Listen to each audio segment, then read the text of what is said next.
Bom, então vamos falar sobre Estatuto da Criança e do Adolescente, parte 1.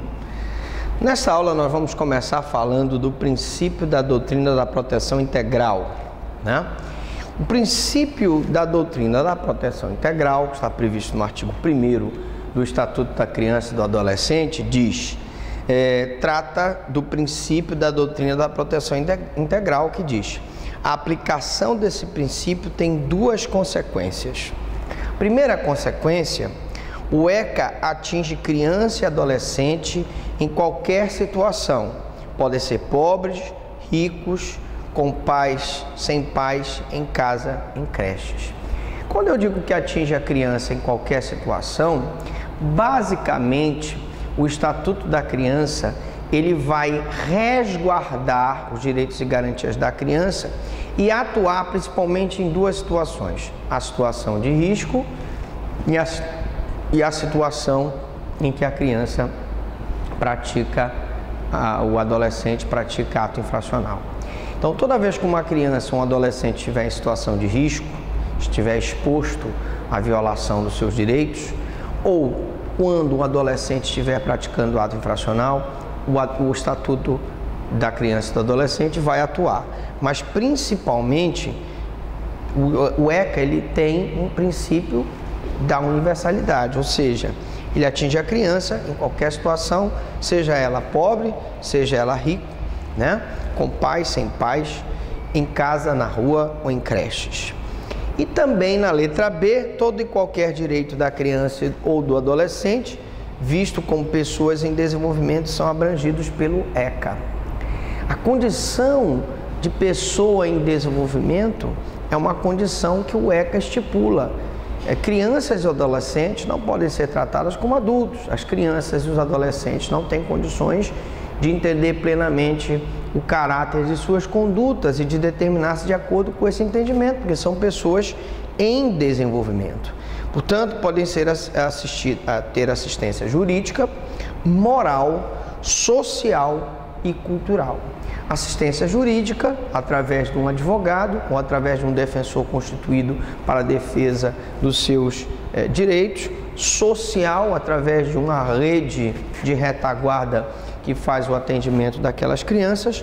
Cultural, através de programações culturais que visem o desenvolvimento daquela criança e daquele adolescente. Mas, professor, qual a diferença entre criança e adolescente?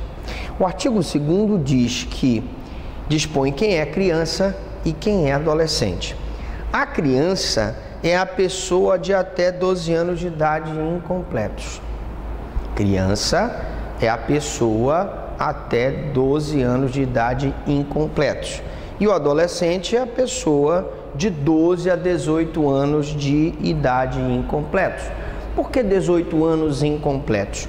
Porque a partir do momento em que ele completa 18 anos, ele então passa a ser responsabilizado à luz do Código Penal, se ele pratica um crime, e, portanto, nós devemos fazer a delimitação da abrangência do ECA até os 18 anos incompletos, caso em que, se o adolescente praticar um ato infracional, ele será responsabilizado à luz do ECA. A partir dos 18 anos, a pessoa sai da proteção do ECA. Essa é a regra. Completou 18 anos, ele atinge a maioridade civil, ele atinge a maioridade penal e, portanto, o Estatuto da Criança não abrange mais aquele cidadão. É uma regra geral, o ECA só atua em favor de crianças e adolescentes, ou seja, até a pessoa atingir a idade de 18 anos. Observações. Qualquer exceção é admitida desde que seja expressa em lei. Por exemplo, eu tenho duas exceções. A pergunta é: quando é, professor Franklin, que o Estatuto da Criança e do Adolescente atua mesmo depois que aquele adolescente já completou 18 anos? Vamos lá, vamos ver as duas exceções. A primeira é a internação. O que é internação? Internação é uma medida socioeducativa destinada a adolescentes que praticarem ato infracional grave. Ato infracional grave, ele compreende os atos infracionais graves e gravíssimos, né? Então, o que é um ato infracional? Vamos aprender aqui. Ato infracional é como se fosse crime, figura análoga ao crime.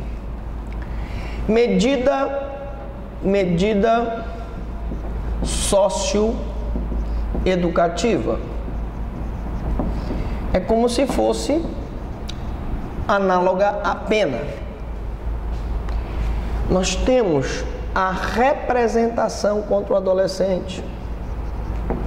A representação é análoga à denúncia ou à queixa. Nós temos a apreensão do adolescente. A apreensão do adolescente é análoga à prisão do adulto. Bom, feitos esses esclarecimentos, medida socioeducativa é uma medida destinada aos adolescentes que praticam atos infracionais graves. Aqui compreende o grave, que é aquela conduta cuja pena mínima é maior de 1 ano, e a pena máxima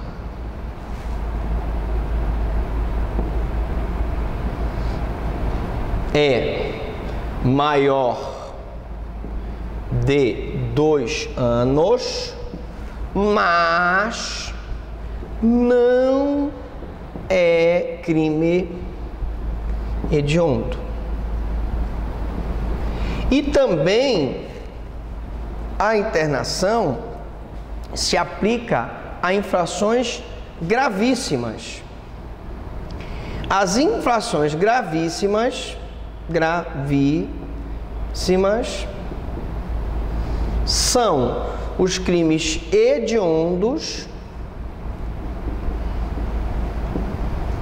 previstos no artigo 1º da Lei 8.072/90, beleza? E os crimes assemelhados aos hediondos. Crimes assemelhados aos hediondos, gente, são os 3 T's, né? 3 T's. Tortura, tráfico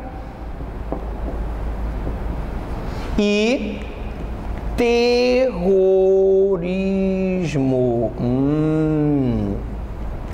Então, medida de internação é uma medida privativa de liberdade. O adolescente fica privado da sua liberdade quando ele pratica ato infracional grave. Nesse grave se compreende o grave ou o gravíssimo. Tanto um crime grave como o roubo, por exemplo, quanto um crime gravíssimo como o homicídio, o latrocínio, o estupro. Então o ato infracional é o que seria considerado como crime ou contravenção se o adolescente fosse maior de 18 anos. Então, ato infracional é por analogia, equiparado ao crime, certo? Então, se o adolescente pratica um ato infracional grave, né, ele pode responder um processo, ele vai ser representado pelo Ministério Público, e as ações penais no âmbito do ECA são ações penais públicas, incondicionadas, todas são movidas pelo Ministério Público, e o ato infracional, então, ele vai responder um processo, onde vai ser assegurado a ele o contraditório e ampla defesa, presunção de inocência, e se no final desse processo ele for considerado culpado por aquele ato infracional grave, ele pode ser privado de sua liberdade, tá? Antes que você pergunte, nós vamos falar mais adiante, eu também tenho a internação provisória, que tem um prazo de 45 dias, que visa a privação daquela liberdade provisoriamente, enquanto o adolescente responde processo. Então, a internação é a primeira exceção em que, mesmo depois de completado 18 anos, continua sendo aplicado o ECA. Então, o pressuposto básico dessa exceção é que a pessoa tem que ser adolescente no momento do ato, ou seja, ter menos de 18 anos de idade. Então, se ele praticou o ato infracional grave com 16 anos, com 17 anos, e ele respondeu esse processo e foi condenado a uma medida socioeducativa, que é uma pena, uma medida socioeducativa é o que analogamente nós chamamos de pena no direito penal criminal, do direito criminal, mas como ele praticou antes de completar 18 anos, mesmo que a medida, se o processo atrasar e a medida socioeducativa sair depois que ele já tenha completado 18 anos, ele poderá cumprir aquela medida socioeducativa de internação até os 21 anos. Ou seja, a internação nesse caso poderá ser aplicada mesmo que já tenha a pessoa mais de 18 anos. Ah, professor, mas ele praticou o crime com 16, mas o processo pode demorar aí um ano, ele completou, foi condenado à medida socioeducativa com 17 anos. Mesmo assim, se durante o cumprimento da medida socioeducativa ele completar os 18 anos, ele continuará cumprindo a medida até os 21. O período máximo de internação é de 3 anos. Então, se ele praticou o fato com 18 anos incompleto, eu teria 19 anos incompleto, 20 anos incompleto, 21 anos incompletos. Então, os quais poderão ser cumpridos mesmo que já tenha mais de 18 anos. Então, nesse caso, eu tenho uma exceção em que o ECA, mesmo depois dele ultrapassado o prazo de 18 anos, ele tem aplicação. Primeira exceção é a internação. O limite máximo da internação, da incidência do ECA, é de 21 anos. Bom, evidentemente, ele só vai cumprir até os 21 anos. E aí você me pergunta, professor, mas quando ele completar 21 anos, ele será colocado em liberdade? Será. Será. Muito se discute se ele, numa situação em que ele seja um prejuízo para a ordem pública, um prejuízo, né, porque ele possa vir a praticar novas infrações, se ele poderia ser mantido preso ainda. Mas à luz do ECA, pelo ECA, ele só pode ser responsabilizado até os 21 anos. A outra exceção, gente, é a adoção. O regime de adoção do ECA atinge pessoas de até 18 anos de idade. Beleza.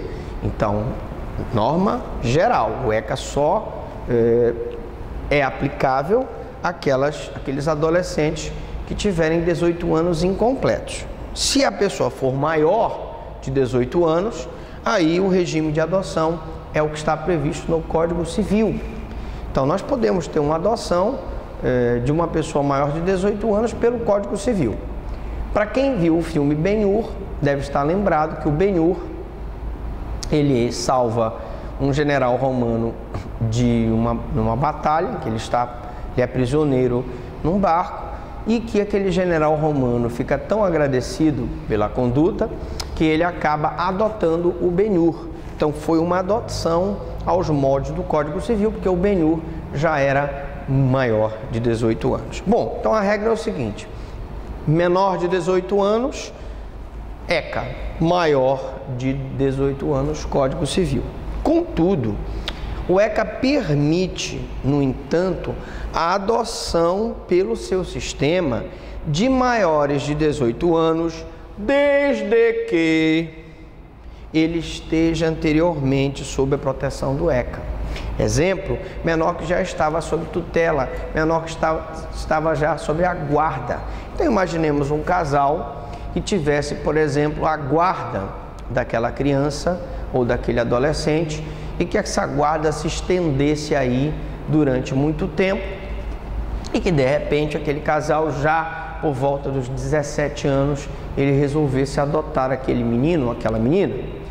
Ora, mesmo que o processo de adoção demorasse 1, 2 anos e que aquela adoção só saísse depois que ele completasse os 18 anos, já tivesse até com 19, 20 anos, não teria problema nenhum, porque o ECA permite a sua aplicação desde que aquela criança ou aquele adolescente já estivesse sob a guarda ou sob a tutela daquelas pessoas anteriormente. Princípio da garantia da prioridade absoluta. O artigo 4º fala do princípio da garantia da prioridade, né? Por esse princípio, a criança e o adolescente têm direito especial de atendimento em qualquer situação. O que significa, professor Franklin, esse princípio? Significa que se eu tiver uma pessoa na fila precisando de um transplante e eu tiver uma criança, essa criança tem prioridade sobre a outra pessoa. Se eu tiver uma criança, um adolescente precisando de remédio, juntamente com uma outra pessoa precisando de remédio, a prioridade é para o adolescente. Então, as políticas públicas, as decisões administrativas dos senhores gestores devem visar sempre esse princípio da prioridade, ou seja, visar sempre a prática de atos administrativos que albergue esse direito das crianças, não só relacionado a creches, não só relacionado a escolas, como também relacionado ao atendimento médico, odontológico e etc. Por quê? Porque a criança e o adolescente têm prioridade absoluta. Por exemplo, aí eu tenho atendimento médico e atendimento de ensino. Uma criança precisa de uma vaga naquela escola, está em igualdade de condições com o adulto. Quem tem prioridade é a criança. O adolescente está precisando de uma vaga naquela escola, em igualdade de condições com o adulto. Quem tem prioridade, o adolescente. Esta prioridade também está incluída na aplicação de verbas públicas. Como eu falei, na hora da aplicação das verbas públicas, o administrador é obrigado a considerar essa prioridade absoluta, ou seja, ele é obrigado a considerar que eu tenho que, vamos dizer assim, eu tenho que levar em consideração a prática de atos administrativos que visem resguardar o direito da criança e do adolescente. Efetivamente, a discricionariedade da administração pública na aplicação das verbas públicas. Então, não vamos aqui dizer que o juiz ou a lei vai se omiscuir no poder discricionário do administrador, mas eu tenho situações em que aquela verba é vinculada para a infância. Então, ele não pode, por exemplo, desviar a verba que é vinculada para a infância para outra vertente, porque aí nós teríamos um desvirtuamento e, portanto, nós podemos ter, inclusive, uma prática de um ato de improbidade administrativa. Essa discricionariedade encontra seu limite na lei e na Constituição Federal. Na lei, porque a própria lei, o Estatuto da Criança, traz a prioridade absoluta. Então, um dinheiro que venha para a construção de uma creche nunca poderá ser utilizado para a construção de um busto do prefeito de bronze numa praça municipal. A prioridade é para a criança e para o adolescente. E o prefeito, por um princípio de ato vinculado, ele não pode desviar a verba da infância para outras destinações. Bom, ainda falando sobre o princípio ou garantia da prioridade. O judiciário só poderá atuar nesse limite, ou seja, no da aplicação da lei, nunca podendo interferir na discricionariedade dos atos da administração pública. Então, nós não estamos pregando aqui que o Poder Judiciário possa se intrometer no poder discricionário que tem o gestor na sua administração. Todavia, ele é obrigado a reservar no orçamento verbas necessárias e adequadas para prestar o serviço que é do interesse da infância e da juventude. Bom, continuando aqui, nós temos, por exemplo, no estado do Paraná, um juiz determinou o cumprimento de obrigações decorrentes de um plano de saúde em favor de crianças e adolescentes. Ora, imaginemos que uma criança ou um adolescente o pai e a mãe tenham feito um plano de saúde e esse plano de saúde estipulasse que aquele adolescente ou aquela criança só poderia ficar 15 dias na UTI. E aquela criança ou aquele adolescente está com uma doença grave e precisa de um tratamento superior a 15 dias na UTI.